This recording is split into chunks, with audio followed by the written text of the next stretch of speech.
وہ شخص اپنے والدین کے لیے روزانہ مغفرت کی دعا کرے، والدین زندہ ہوں تب بھی، فوت ہو گئے ہوں تب بھی، اس میں کبھی بھی ناغہ نہ کرے، ساری زندگی اس کے رزق میں بے برکتی نہیں آ سکتی، ساری زندگی تجربہ کر کے دیکھ، روزانہ ان کے لیے مغفرت کی اہتمام کے ساتھ دعا کیجئے، ساری زندگی ان کے رزق میں بے برکتی نہیں آئے گی، اللہ برکتوں کا نزول فرمائے گا۔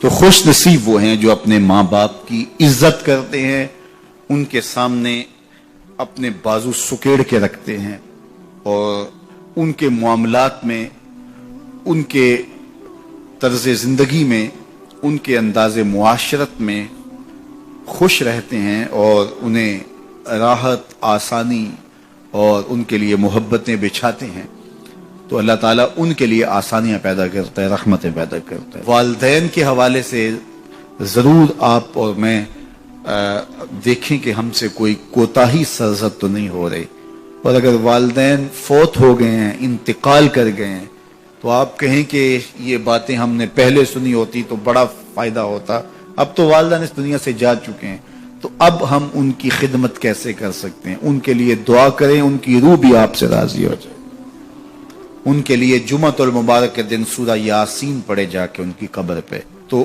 ان کی بھی مغفرت ہو جائے گی، آپ کی بھی مغفرت ہو جائے گی۔ یہ والدین کے ساتھ اس نے سلوک کا نتیجہ ہے۔ والدین کی رضا جوئی ہمیشہ ملحوظ رکھو، یہ تمہارے لیے دین ہے، نوافل پڑھے جا رہے ہیں لیکن ماں باپ کو ضرورت ہے تو ان کی خدمت نہیں کر رہے، اللہ کو وہ نوافل قبول نہیں ہے۔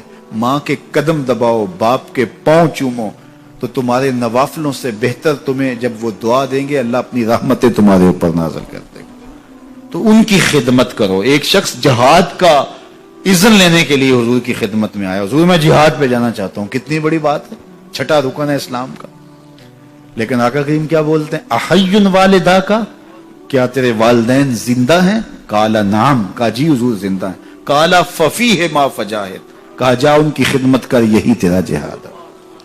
ماں باپ بیمار پڑے اور بیٹا جہاد پہ گیا، اللہ کے رسول اس کی حوصلہ افزائی نہیں کی ہے۔ میں ایک دن گزر رہا تھا تو فجر کی نماز کے بعد ایک گھر کے سامنے کافی لوگ کھڑے تھے، تو میں نے پوچھا کیا ہوا، تو کہنے لگے کہ فوتگی ہو گئی ہے۔ تو میں نے کہا کہ ان کا کوئی بیٹا نظر نہیں آ رہا، کہا تینوں بیٹے تبلیغ پہ گئے ہوئے ہیں۔ میں نے کہا اچھا ماں کی پھر اچانک طبیعت خراب ہوئی ہوگی، کوئی ہارٹ کا مسئلہ بن گیا؟ کہا نہیں ماں فالج میں مبتلا تھی۔ میں نے کہا پھر تو بہت زیادتی ہے کہ ماں فالج میں مبتلا اور تینوں بیٹے تبلیغ پہ گئے ہوئے، ماں کو ضرورت ہے اور بیٹا جا کے پیر کے دربار پہ بیٹھا ہے، غوث اعظم بھی ہیں تو فیض نہیں ملے گا، پہلا مرشد ماں ہے۔ میں بارسلونا کے ایئرپورٹ پہ تھا، تو وہاں کوئی اپنا ہم زبان مل جائے بیرونی دنیا میں تو بڑا اچھا لگتا ہے، تو مجھے لگا کہ ساتھ والے بینچ پہ کوئی ماں بولی بول رہا ہے، تو میں لڑک گیا، تو وہ انڈین پنجاب کے لوگ تھے، تو کہا کہ یہ ہمارا دوست ہے، اس کو ہم الوداع کرنے آئے۔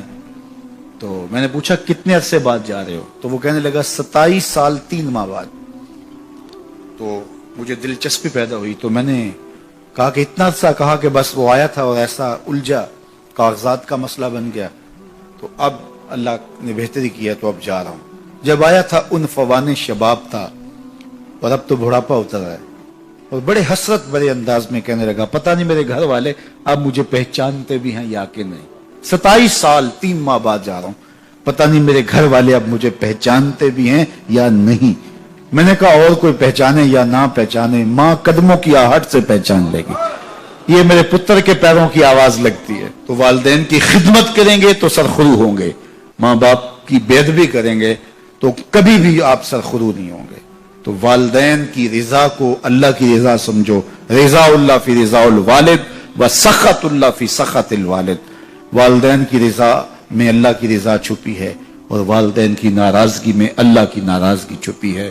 جو خوش نصیب اپنے والدین کو راضی رکھے ہوئے ہیں انہیں مبارک دیتا ہوں، اور اگر بدقسمتی سے میرے سننے والوں، دوستوں میں، پیر بھائیوں میں، ملنے والوں میں کسی کے ماں باپ ناراض ہیں تو وہ دیر نہ کرے، بہت جلد ان کو راضی کر لے، ان کی رضا تمہیں دنیا آخرت کی سرخرویاں اور کامیابیاں نصیب کرے گی۔